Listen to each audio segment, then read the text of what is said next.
Hello friends. जैसा कि हमारे स्टॉक मार्केट में पिछले कुछ समय से नेगेटिव सेंटिमेंट बना हुआ है और मार्केट बेरिश हो चुका है।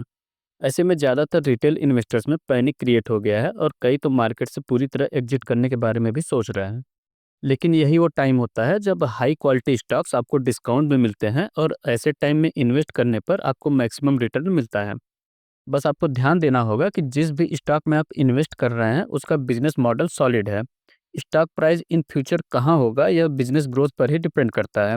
इसलिए कोई भी स्टॉक जिसमें गिरावट है उसको खरीदने से बचे, बल्कि जिन स्टॉक्स का रेवेन्यू तेजी से ग्रो कर रहा है और फ्यूचर में भी तेजी से ग्रो करने की संभावना है उसी में इन्वेस्ट करें। तो इस वीडियो में मैं टोटल 5 स्टॉक्स डिस्कस करूंगा और ये सारे ही कंजम्पशन बेस्ड स्टॉक्स हैं। जिस तरह से गवर्नमेंट ने बजट में कंजम्पशन को बूस्ट करने का प्रयास किया है, इस स्पेस में आगे अच्छा ग्रोथ रहने की पॉसिबिलिटी है। ये सारे ही शेयर्स स्मॉल कैप स्टॉक हैं लेकिन अपने अपने स्पेस में नंबर वन प्लेयर हैं और इन्होंने अपने बिजनेस में तब भी जबरदस्त ग्रोथ दिखाई है जबकि कंजम्पशन में स्लो डाउन की बात हो रही थी। तो चलिए जल्दी जल्दी से इन स्टॉक्स को डिस्कस कर लेते हैं। अब बात करें इस लिस्ट के फिफ्थ स्टॉक की, तो उसका नाम आदित्य विजन लिमिटेड है। आदित्य विजन इलेक्ट्रॉनिक्स आइटम्स की रिटेलिंग करता है। यह बिहार से निकलकर झारखंड होते हुए अब यूपी में भी अपने स्टोर्स ओपन कर रहा है। आदित्य विजन दूसरी कंपनीज के आइटम्स की रिटेलिंग करता है, इसलिए यह एक बेहद लो मार्जिन बिजनेस है। तो इसके बिजनेस में वॉल्यूम ग्रोथ ही सबसे इम्पॉर्टेंट पार्ट है और वॉल्यूम ग्रोथ लाने के लिए इसे ज़्यादा से ज़्यादा स्टोर्स ओपन करने पड़ेंगे। तो आपको इसके न्यू स्टोर्स एडिशन की स्पीड पर नज़र बनाकर रखनी पड़ेगी। तो चलते हैं फोर्थ स्टॉक की तरफ जिसका नाम डोम्स इंडस्ट्रीज लिमिटेड है। डोम्स मेनली स्टेशनरी आइटम्स बनाती है और इसके पास बेहतरीन डिस्ट्रीब्यूशन नेटवर्क है। डोम्स का सेल्स लास्ट क्वार्टर में 35% से बढ़ा है और वो भी तब जब इसी सेगमेंट में दूसरे प्लेयर 5 to 7% की ग्रोथ लाने के लिए भी स्ट्रगल कर रहे हैं। बात करें थर्ड स्टॉक की, तो उसका नाम इथोज लिमिटेड है। इथोज लग्जरी वॉचेज की रिटेलिंग करता है और धीरे धीरे लग्जरी ज्वेलरी और लग्जरी लगेज में भी बिजनेस एक्सपेंड कर रहा है।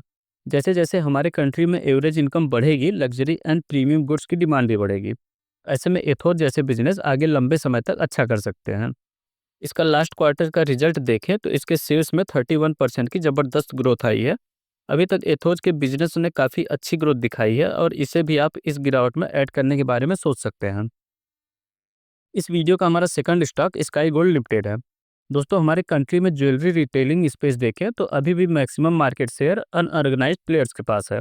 लेकिन लास्ट के कुछ ईयर्स का डेटा देखें तो यह काफ़ी तेज़ी से ऑर्गेनाइज्ड प्लेयर्स की तरफ शिफ्ट हो रहा है। और स्काई गोल्ड कल्याण, मालाबार और सेंको जैसे ऑर्गेनाइज्ड प्लेयर्स के लिए ज्वेलरी की डिजाइनिंग और मैन्युफैक्चरिंग करती है। तो sky gold retail jewellery space में जो भी ग्रोथ आ रही है उसका एक प्रॉक्सी प्ले है। स्काई गोल्ड लगातार नए नए क्लाइंट्स ऐड कर रहा है और लास्ट क्वार्टर में भी इसका सेल्स 117% से बढ़ा है। अब बात करें इस वीडियो के नंबर वन स्टॉक की, तो उसका नाम वी टू रिटेल लिमिटेड है। V two retail value fashion के स्पेस में है और इंटायर क्लॉथिंग के स्पेस में ज्वेलरी स्पेस की तरह ही अनऑर्गेनाइज से ऑर्गेनाइज की तरफ मार्केट शेयर शिफ्ट हो रहा है। और इस शिफ्टिंग का वी टू रिटेल काफ़ी अच्छे से लाभ उठाता हुआ दिख रहा है।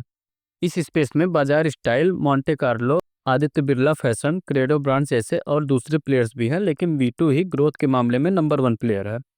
तो फ्रेंड्स, इस वीडियो में इतना ही। मिलते हैं नेक्स्ट वीडियो में, तब तक के लिए बाय बाय।